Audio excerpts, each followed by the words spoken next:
UP में उन्नाव की अजब निराली है शान, वीर और विद्वान की धरती धन्य महान, धरती धन्य महान हुए आजाद निराला, ग्राम डौलिया खेड़ा राव को बना मैहर की शारदा से जिन्हें वरदान मिला, ऐसे वरदानी के दुधारे को प्रणाम है। हो गई पवित्र वैश्वारे की धारा की धूल, ऐसे वैश्वारे के दुलारे को प्रणाम है। कि देश और विदेशों में मचा दिया जिन्होंने धूम, ऐसे उस आला के सितारे को प्रणाम है। कि जिनकी कृपा से हमें आला का मिला है ज्ञान, ऐसे बाबा लल्लू वाजपेयी को प्रणाम है। आज हम जनपद उन्नाव के वैश्वाड़ा की शान जाने माने आल्हा गायक लल्लू वाजपेयी जी के गांव में नारायण दास खेड़ा में खड़े हैं और हमारे बीच बातचीत करने के लिए यहाँ अतुल दीक्षित जी यहाँ पर हमारे बीच मौजूद हैं। आइए मैं जानता हूँ आने वाली लल्लू वाजपेयी जी की पुण्यतिथि पर क्या प्रोग्राम है और लल्लू वाजपेयी जी की जीवनी के बारे में कुछ बातचीत करूँगा अतुल दीक्षित जी से। बहुत बहुत स्वागत है आपका हमारे चैनल पर। नमस्कार। मैं बता देना चाहता हूँ कि आदरणीय वाजपेयी जी हम लोगों के बीच में थे, हम लोगों के बीच के थे। ये जो आप मंदिर देख रहे हैं, प्रांगण जो देख रहे हैं, यहीं पर से आदरणीय वाजपेयी जी ने आल्हा गाना शुरू किया था। स्टार्टिंग आल्हा की यहीं से की थी। उसके बाद धीरे धीरे आल्हा गाते हुए अपने क्षेत्र में अपने नाम को आगे बढ़ाते हुए उन्होंने आगे आने वाले समय में लोक भारती, संस्कार भारती के माध्यम से Kanhaiya cassette, Rathore cassette, Ganga cassette, तमाम कैसेटों में आल्हा गाने के बाद मुझे ज्ञात है जहाँ तक कि तब मेरा जन्म भी नहीं हुआ था, परंतु जब ये कन्हैया कैसेट और लोक भारती के माध्यम से जब वहाँ दिल्ली तक इन्होंने सफ़र तय किया आल्हा का, आल्हा तो एक देखा जाए तो बहुत बड़ा महाकाव्य है। आल्हा हिंदी की प्रथम कविता है। जैसे लोग कहते हैं कि हिंदी की प्रथम कविता पृथ्वीराज रासो है, तो पृथ्वीराज रासो 16वीं शताब्दी में लिखी गई, परंतु जो आल्हा जिसको जगनिक ने लिखा ये 13वीं शताब्दी की गाथा है। ये हिंदी की प्रथम कविता थी, हिंदी का प्रथम गद्य था, जिसको गाने का काम स्वर्गीय आला सम्राट लल्लू वाजपेयी जी ने किया। धीरे धीरे वो नाम पूरी दुनिया में गाया गया, पूरी दुनिया ने उसको देखा। पूरे भारतवर्ष में अपनी एक बड़ी बड़ी मूँछों की, उतावली मूँछों की तरह और अपने हाथ में तलवार लेकर जिस प्रकार से उदंग तरीके से आल्हा गायन करना एक अद्भुत था। उनकी कला एक अद्भुत कला थी और पूरे देश में अपने उन्नाव जिले का नाम पूरे देश में एक प्रकार से तलवार के माध्यम से जाना गया। साथियों, आदरणीय वाजपेयी जी राजीव गांधी जी से सम्मानित भी हुए, जो अपने देश के पूर्व प्रधानमंत्री जी थे। सरकार ने उनको विशिष्ट तुलसी सम्मान से सम्मानित किया। धीरे धीरे वाजपेयी जी का सफ़र जो रहा वो आकाशमी की ओर बढ़ता रहा।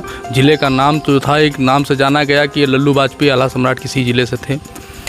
और ये जो उनका कार्यक्रम जो हर वर्ष यहाँ पर किया जाता है, ये कार्यक्रम आदरणीय वाजपेयी जी ही कराते थे। जब से उन्होंने यहाँ से आल्हा गाना शुरू किया तब से लगातार विगत ये कार्यक्रम जो था वो आदरणीय वाजपेयी जी कराने का काम करते थे। आदरणीय वाजपेयी जी 70 साल से कार्यक्रम कराते थे। जब वो नहीं रह गए 2013 2 मई में हम लोगों के बीच में वो नहीं रहे, परंतु एक उनका नाम, उनकी अद्भुत शक्तियाँ जो अदृश्य रूप में आज भी हम लोगों को संकेत देती हैं, आज भी हम लोगों को प्रेरणा देती है, मार्गदर्शन देने का काम करती हैं, वो आज भी हम लोगों के बीच में जीवित हैं।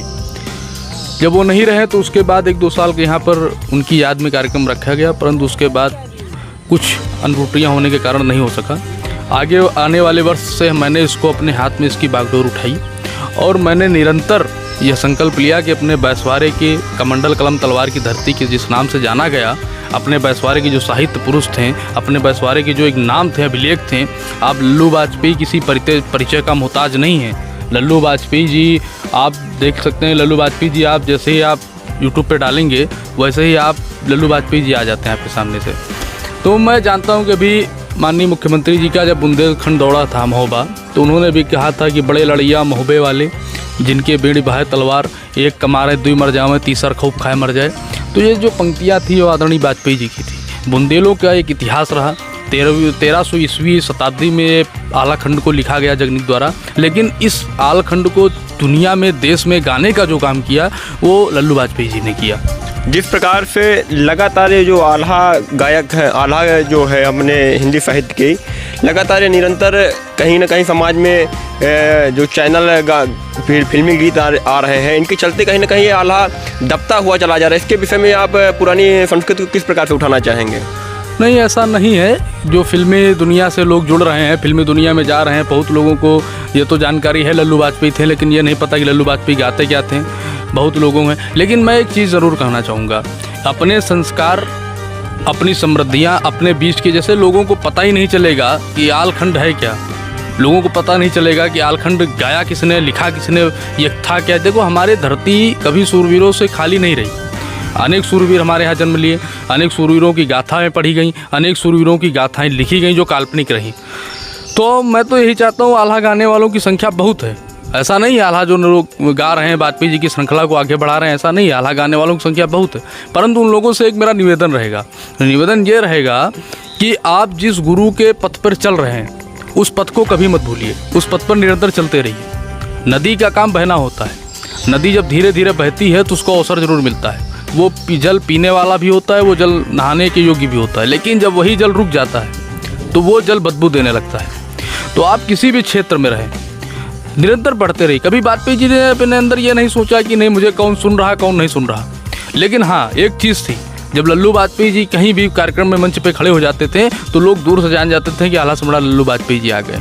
ये एक उनके अंदर अद्भुत कला थी, और उस कला को जीवित रखने का काम सारे आल्हा गायकों का है, जो भी उनकी शिष्य परंपरा प्रणाली से आते हैं, जो भी उनसे शिक्षा लिए, जो भी आल्हा गायन कर रहे हैं। तो मैं उन सभी से यही कहूँगा, आल्हा खत्म नहीं हुआ।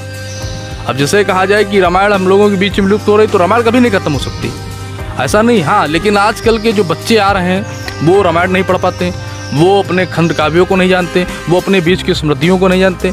हर क्षेत्र में कोई ना कोई एक बड़ी समृद्धि रही है। हमारे गांव से सटा हुआ गांव है रायबरेली जनपद में दौलतपुर, वहाँ से आचार्य महावीर प्रसाद द्विवेदी जी रहे। उनका एक युग था द्विवेदी युग, उनके नाम से जाना गया द्विवेदी युग, बहुत बड़ा नाम रहे। परंतु बच्चों को अभी तक यह नहीं पता कि महावीर प्रसाद द्विवेदी थे कौन। तो मैं चाहता हूँ कि जो अपने बीच में शिक्षाएं जागृत करी जा रही, चाहे स्कूलों में हो चाहे ये हो, तो मेरी सरकार से भी यही अपील रहती है कि कम से कम उस विधा को जीवित रखने का अवश्य काम करें। बच्चों को ये बताएं कि हमारे क्षेत्र में, हमारे ज़िले में, हमारे देश में ऐसी विभूतियाँ रहीं जिन विभूतियों ने ये बढ़ चढ़ के काम किया। तो वो संस्कार संस्कृति आज भी जिंदा रहने का काम करेगी। मैं तो कहता हूँ हर स्कूल में रामायण और गीता पढ़ानी जानी चाहिए, नहीं कुछ तो एक पीरियड उसका होना चाहिए, जिससे बच्चों को कुछ ना कुछ अनुभव प्राप्त होता रहेगा। ये साहित्य की धरती उन्नाव है, बैसवाड़ा, यहाँ एक से एक बड़े होनहार निकले हैं, जैसे लल्लू बाजपेयी जी हो गए, निराला जी हो गए। ये एक प्रकार से साहित्य की धरती ही है। इस पर आप क्या कहना चाहेंगे? उन्नाव तो सदैव कमंडल कलाम तलवार की धरती रही है। एक हमारे बीच में कमलेश दादा थे, उनकी एक कविता थी, कमंडल कलम तलवार की पावनी धरती है, जरूरत जब पड़े लोहू से इतिहास रचती है। ये हमारा जो बैसवाड़ा क्षेत्र था, ये बैसवाड़ा क्षेत्र जो था, इस पर एक सबसे बड़ी आलोचना ये रही कि हमारे बैसवाड़ा क्षेत्र में कभी भी कोई ब्रिटिश हुकूमत राज नहीं कर पाई, कभी भी किसी का शासन नहीं यहाँ पर चला। हमारे यहाँ से, हमारे गांव से 5 किलोमीटर दूरी पर डौड़िया खेड़ा गांव है, वहाँ पर राजा राव रामबख्श सिंह जैसे वीर क्रांतिकारी योद्धा रहे। उन्होंने अपनी भूमि पर ब्रिटिश हुकूमत नहीं चलने दी। यहीं पर वीरा पासी जी, राणा बेनी माधव जी, तमाम ऐसे सूरवीर रहे। उन्हीं सूरवीरों के और महाप्राण निराला जी के, लल्लू बाजपेयी जी के, ये जो तमाम कलाएँ रहीं, प्रताप नारायण मिश्र जी रहे हमारे बीच में, ये जो तमाम आकृतियाँ रहीं, इन्हीं आकृतियों से हमारी धरती कमंडल कलम तलवार की भूमि कहेगी। लगातार ये तो आपने पीछे हमारे पीछे बहुत महापुरुष बैसवाड़ा की धरती तैयार, लेकिन अब जो यहाँ पर स्थिति चल रही है, युवा किसी दूसरे की ओर भग रहा है, वो अपने देश और धर्म की ओर बहुत कम आकर्षित हो रहा है। उस पर आप क्या विचार रखेंगे? नहीं, मेरा हर युवाओं से एक यही निवेदन है कि आप लोगों को अपनी संस्कृति, अपने आचरण, अपने विचार और अपने बीच के जो विभूतियाँ, कलाकृतियाँ रहीं, अपने पूर्वज जो रहें, उनको संजोकर रखने का काम करें। जब वो जागृत हमारे बीच में रहेंगे तो एक आधुनिक शक्ति रूप में एक नई ऊर्जा के साथ हम कोई काम करेंगे तो उस कार्यक्रम सफल होगा, काम सफल होगा। और हम अपने आसिफ जी से कहना चाहेंगे ज़रा ये मंदिर दिखाने का प्रयास करें। हालांकि इस मंदिर के विषय में आप थोड़ा हमारे दर्शकों को ज़रूर बताएं। यहाँ पर हमको जिस प्रकार से पता चला है यहाँ पर ही आला सम्राट लल्लू वाजपेयी जी बैठकर आल्हा गायन करते थे। जी हाँ, प्रथम आल्हा गायन जो है उन्होंने यहाँ पर बाजार लगती थी मेरे गांव में, और पहला आल्हा गायन लल्लू वाजपेयी जी ने इसी मंदिर से शुरुआत की थी। और यहाँ पर जब उन्होंने आल्हा गाया तो उनको आल्हा गायन के समय में 5 रुपया मिला था तब के समय में, तो वो बहुत बड़ी पूंजी थी उस टाइम की। तो उनके मन में एक जिज्ञासा हुई कि आल्हा तो लिखा गया, लेकिन आल्हा को जिस स्वर और लय की ज़रूरत थी वो स्वर लय लल्लू वाजपेयी थे, और उन्होंने अपने स्वर लय को इसमें ढाला। और यहाँ नहीं, इस क्षेत्र ही नहीं, पूरे देश में उन्होंने आल्हा गाने का कार्य किया। एक बार हम कैमरामैन जी से कहेंगे आप जब मंदिर दिखाने का प्रयास करें। यहाँ पर बहुत ही अंदर भोलेनाथ की प्रतिमा विराजमान है, और यहाँ पर ही लल्लू वाजपेयी जी आला सम्राट बैठ के पूजन पाठ किया करते थे। उसके बाद यह देखिए बहुत ही प्राचीन मंदिर भोलेनाथ जी का यहाँ पर है। यहीं से लल्लू वाजपेयी जी का आल्हा गायन शुरू हुआ था। और इसके बाद मैं वैश्विक कलमकार अतुल जी से कहूँगा कि हमारे बीच में मौजूद है, तो थोड़ा सा एक दो छंद हो जाए आल्हा के। देखिए, वाजपेयी जी एक समाज को नई दिशा देने का काम करते थे, और उन्होंने कई बार अपने आलखंड में जो है इन चीज़ों को वर्णित भी किया कि ये चीज़ें जो रहीं उनके बीच की, वो हमेशा एक दिशा के रूप में, एक निर्देश के रूप में आलखंड के माध्यम से बहुत कुछ सीखने को मिलता है। ऐसा नहीं है, लोगों ने कई बातें कही कि आल्हा समझ में नहीं आता, आल्हा होता क्या। मैं बता दूं, आल्हा एक बुंदेलखंड गाथा थी जो सत्य है। आज भी माँ शारदा देवी मंदिर में लोगों पुजारियों के माध्यम से जानकारी होती है कि माता रानी का मंदिर हमेशा पूजा हुआ मिलता है, क्योंकि आल्हा वहाँ पर आकर के उनकी पूजा करते हैं, आल्हा अमर है। तो उस एक कलाकृति जो रही वो बीच में जिंदा रही, और वाजपेयी जी ने समाज को भी जो निर्देश दिए आल्हा के माध्यम से, तो वो हमेशा कहते थे, प्रीत कियो तो भले से कियो, कब ओछे के प्रीत करो कब होना, प्रेम कियो निज नारी से पर नारी से प्रेम कियो कब होना, बात कहो तो विचारी कहो, जब बात कहो तो हंसो कब होना, देश बसो पर देश बसो पर भूल कबो ससुराल बसो ना। तो ये तमाम चीज़ें जो थीं, ये सब आल्हा के माध्यम से सामाजिक प्रेरणा को देने का एक काम करती थी। हमारे चैनल के माध्यम से एक बैसवारा पर शानदार कविता हो जाए थोड़ा दर्शकों के बीच में। देखिए, कविता बैसवारा की जो रही है, मैंने कविता को उतारा है अपनी लेखनी में कि देश की है शान आन इस धरती का है जो महाप्राण जी ने जहाँ लेखनी संभारा है। राजा राव बक्स और चंद्रिका बकस सिंह अमर आजाद सा चमकता सितारा है, सिद्धपीठ चंद्रिका तो स्वयं है विराजमान, जिनके चरण छुके बहे गंग धारा है। धन्य हुआ मैं तो जन्म ले की इस धरती पे, धन्य हुए आप धन्य मेरो बैसवारा है। ये भूमि जो है जिस पर हम लोगों ने जन्म लिया, इस भूमि पर हम लोगों ने जन्म लेकर बहुत बहुत बहुत धन्य हो गए। हमारे बीच में और दर्शक हमारे मौजूद हैं, यहीं के निवासी हैं। आइए मैं दादा जी से थोड़ा सा परिचय जानना चाहूँगा। दादा, सबसे पहले आप हमारे चैनल में नाम बताइए अपना। रमाशंकर तिवारी। आपके ही बीच के यहाँ से आला सम्राट निकले हैं लल्लू वाजपेयी जी। 21 तारीख को यहाँ पर उनकी पुण्यतिथि मनाने का बहुत बड़ा कार्यक्रम हो रहा है, उस पर आप क्या विचार रखेंगे? बहुत अच्छा कार्यक्रम, हमारे अतुल दीक्षित जो हैं वैश्विक कलम, इनके माध्यम से ये कार्यक्रम हो रहा है, बहुत अच्छी बात है। हम लोग भी पूरा सहयोग करेंगे। लल्लू वाजपेयी जी के विषय में आप क्या कहना चाहेंगे दर्शकों? वो तो बहुत ही अच्छे आदमी थे, और जो आल्हा गायन उन्हीं का है। आल्हा सम्राट के पद पर थे वो, राजीव गांधी जी के कर कमलों द्वारा उनको आल्हा सम्मान मिला है आल्हा सम्राट का। तो वो तो बहुत ही अच्छे और वो थे। उनका एक पुत्र भी है जी, पप्पू वाजपेयी जी, तो वो भी अग्रसर हैं इस कार्यक्रम में। ठीक है, उसके बाद आइए हमारे बीच में एक आल्हा गायक मौजूद हैं जो कि पता चला है कि उन्हीं की टीम के एक मेंबर हैं अच्छा खासा। और मैं इससे जानना, भैया इधर आ जी, थोड़ा सा आप अपना परिचय बताइए हमारे दर्शकों को। हमारा नाम नीरज दीक्षित है और मैं इसी गांव का निवासी हूं, और हमारे पूर्वज वाजपेयी जी को लाके यहाँ पे बसाए थे टंकी वाले बाबूजी लल्ला दादा। और 50 साल के ऊपर का समय हो चुका है इस कार्यक्रम को होते हुए। हम लोग जो वाजपेयी जी ने पद तैयार किया था उसी का में अनुसरण कर रहे हैं, और तमाम शिष्य हैं जिसमें हमारे पिताजी श्री जगदीश नारायण दीक्षित जी आकाशवाणी रेडियो आल्हा गायक हैं और 35 साल से संगत हैं। उनके नाती हैं, चचेरे हमारे भतीजा हैं। आप भी लल्लू वाजपेयी जी के टीम के मेंबर देना चाहता हूं, और मैं मेंबर हूं और एक प्रकार से दिशा निर्देशक भी मान लीजिए पिताजी को, और हम लोग उसी के अनुसरण में सब कार्य कर रहे हैं। और वाजपेयी जी के नाम पर सरकार से गुजारिश करना चाहते हैं कि एक मूर्ति,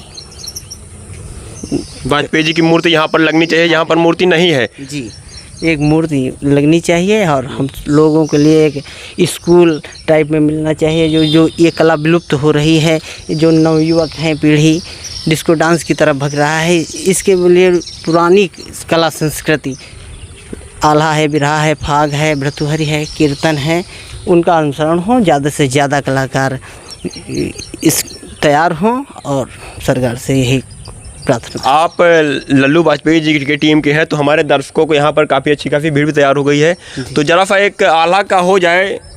आल्हा हमारे गांव से ही उत्पन्न हुआ, और मैं वाजपेयी जी के साथ 15 साल संगत किया आल्हा में, और काफ़ी समय दिया। उत्तर माध्यमिक सांस्कृतिक केंद्र 2004 में हमें जाने का सौभाग्य भी प्राप्त है, और प्रथम शिष्य हैं वाजपेयी जी के नाती में। मैं आल्हा तो बहुत बड़ा लोक ग्रंथ है, काव्य है, लेकिन क्षेत्रीय आल्हा आपने कहा है, तो क्षेत्रीय आल्हा में हमारे राजा राव साहब हुए हैं, निराला जी हुए हैं साहित्य में, और इस चरण में वाजपेयी जी हुए, और अनेकों अनेक विभूतियाँ हुई हैं। समय समय पर ये धरा कलम, कमंडल और कृपाण की सदैव धनी रही है। और इसी में आपको 4 पंक्तियाँ हम समर्पित करते हैं, त्रुटियों के लिए क्षमा प्रार्थी।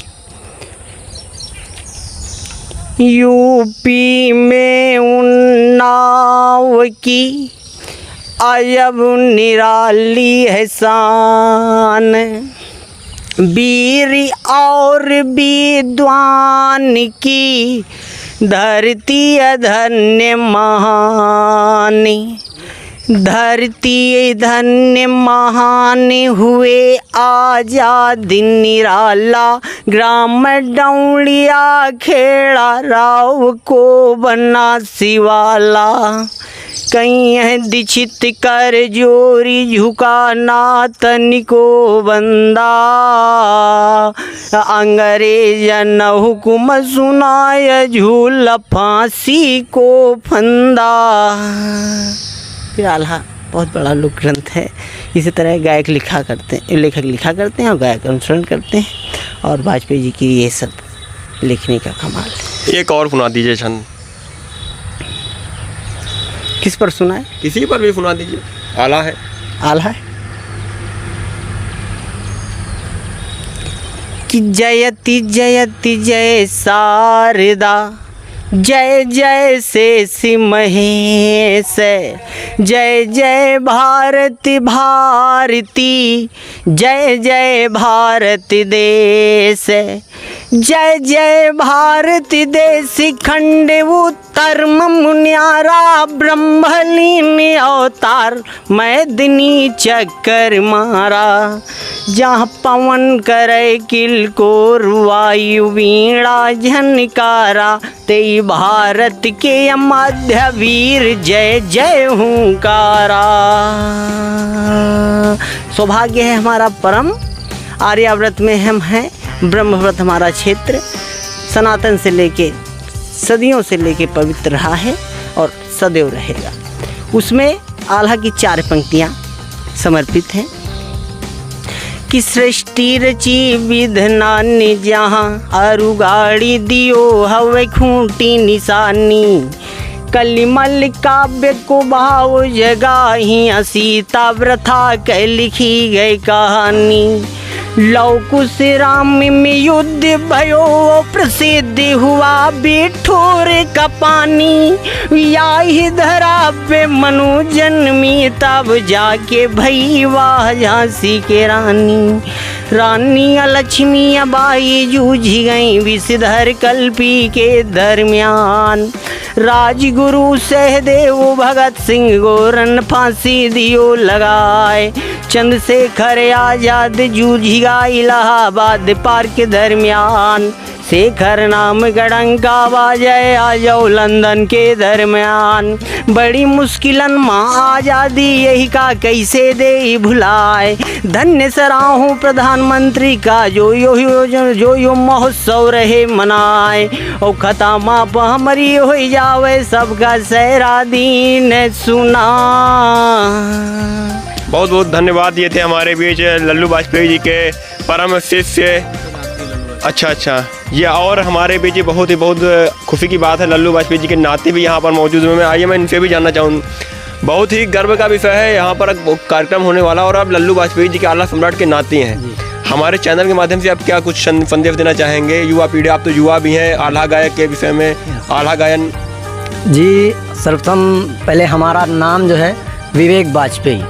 तो हम कहना ये चाहते हैं कि हमारे बड़े भाई अतुल दीक्षित जी काफ़ी अच्छा काम कर रहे हैं। ये आल्हा हमारे घर से निकला है, हमारे बाबा ने इसको आगे बढ़ाया है और इसी को काफ़ी चलता था ये, और इसी को हमारे बड़े भाई बढ़ा रहे हैं। काफ़ी आल्हा वाला कुछ याद है? बिल्कुल याद है। बिल्कुल सुनाइए हमारे चैनल में एक छोटा सा 4 लाइन। तो सर्वप्रथम मैं अपने बाबा के लिए 4 पंक्तियाँ कहता हूँ। बिल्कुल बाबा के नाम 4 पंक्तियाँ हो जाए। तो मैहर की शारदा से जिन्हें वरदान मिला, ऐसे वरदानी के दुधारे को प्रणाम है। हो गई पवित्र वैश्वारे की धारा की धूल, ऐसे वैश्वारे के दुलारे को प्रणाम है। कि देश या विदेशों में मचा दिया जिन्होंने धूम, ऐसे उस आल्हा के सितारे को प्रणाम है। कि जिनकी कृपा से हमें आल्हा का मिला है ज्ञान, ऐसे बाबा लल्लू वाजपेयी को प्रणाम है। ऐसे बाबा लल्लू वाजपेयी को प्रणाम। दुर्गा रक्षा करो हो मैया सकल संभारो का। आयु सभा के माध्यम महाजन की बचायो ला, यही जन की बचा लिन लाज कालिका खपर वाली। साजो साजय वाज शारदा मैहर वाली, बाज पे अब गए हाथ लौंगन लय माला। गुरु धरी दो शीश पर हाथ आज इबै हम आल्हा। बन हिरान की सिंह उड़ान की ध्यान धरी, शिव को जपती हो देवन दैत्य युद्ध छिड़ोत। सोने के खपर लय भरती हो, ओ कष्ट पर कहूँ भगतन पर तब अष्ट भुजा होई कै लड़ती हो। ओ मोहि पुकारत देर भैया, गदाम विलम्ब कहाँ करती हो। दूसरी मात सुनो बिनती, बिगड़ी को मेरी खुद आप बनाओ। नेह निमंत्रण आप लिख पतिया लिख के पति को पहुँचाओ। मोर कहे कछुला बन कैलाश ते भोले कबो नहीं आऊँ। और शंकर दर्श दे उनका 1000 वर्ष समाधि लगावें। छोटा सा टुकड़ा है बक्सर का, आल्हा बना किया तैयार। 36 सीढ़ियन का मंदिर है, ऊपर बसे चंडिका हमार। ओ भक्त अनन्य रहे चंडी के राजा राव वैश्य महाराज। राजा बैठ रहे मटिया माँ पूजन करे चंडिका क्या। तब अंग्रेजों मटिया घेरा, माता गई शना का। 5 साल की कन्या बन के दर्शन दिहिन चंडिका माँ। लइके ते गाय वहाँ ते माँ और राजा का दिया गहा। मुंड काट लो अंग्रेजन का, काहे करा क्यों देर लगा। राजा निकल पड़ा मठिया ते लइके नाम चंडिका क्या। जौन जान के तेगा पर जाए, कट के मुंड अलग हो जा। लाश बहाय दिया गंगा माँ, जही के गति रहन बतला। कुछ अंग्रेज भगाए हुआ नाशे, आपन ले जाए प्राण बचा। आय पुराने बक्सर पहुँचे, शिव का मंदिर पर देखा। सब अंग्रेज सेवाला घुस गए जही के गति रहन बतला पता लागी गई यहू राजा का जिंदा उनका दिया फुका खबर फैल गए चौकीर दामा तकता हिलाए विलायत क्या अब अंग्रेजो भारत छोड़ो अब ना शासन चली तुमा और आँखें उठैयो जो भारत पर मुहिम टाँच दिया बतलवा। बहुत सुंदर। ये थे हमारे बीच लल्लू वाजपेयी जी के नाती जो कि अपने बाबा के कदम को आगे लगातार बढ़ा रहे हैं। आला वो भी एक आला सम्राट थे। हम ईश्वर से प्रार्थना करेंगे कि ये भी एक बहुत बड़े आला सम्राट के नाम से जाने जाएं। तो आज हम नारायण दास में खड़े थे। 21 तारीख को हमारे अतुल जी यहाँ पर आए और 21 तारीख के कार्यक्रम की थोड़ी सी चर्चा हो जाए दर्शकों के माध्यम से, वहाँ बता दीजिए थोड़ा सा। 21 तारीख को ये जो कार्यक्रम किया जा रहा है, बहुत बड़ा कार्यक्रम किया जा रहा है।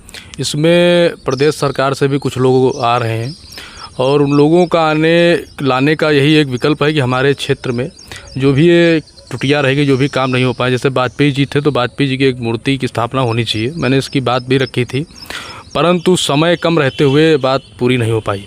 लेकिन अगले वर्ष आने वाले इसी टाइम में जब ये कार्यक्रम होगा तो मुझे लगता है कि अगली बार पूज्य महाराज जी भी हमको समय भी देंगे, यहाँ पर आएंगे भी और उन्हीं के हाथों से मूर्ति का अनावरण भी किया जाएगा और एक छोटा सा स्मारक स्थल भी यहाँ पर बनेगा। क्योंकि पूरा प्रयास निश्चिंत है, पूरा प्रयास मैं कर रहा हूँ इसके लिए और करूँगा। बहुत बहुत धन्यवाद। तो आप देख रहे थे साहित्य सिटी उन्नाव, जो कि बैसवाड़ा के साहित्य को दिखाता है। आज हम नारायण दास खेड़ा में मौजूद थे। आज की जो चर्चा थी लल्लू वाजपेयी जी के ऊपर थी। बहुत बहुत धन्यवाद। नमस्कार। जय हिंद, जय भारत, जय बैसवाड़ा।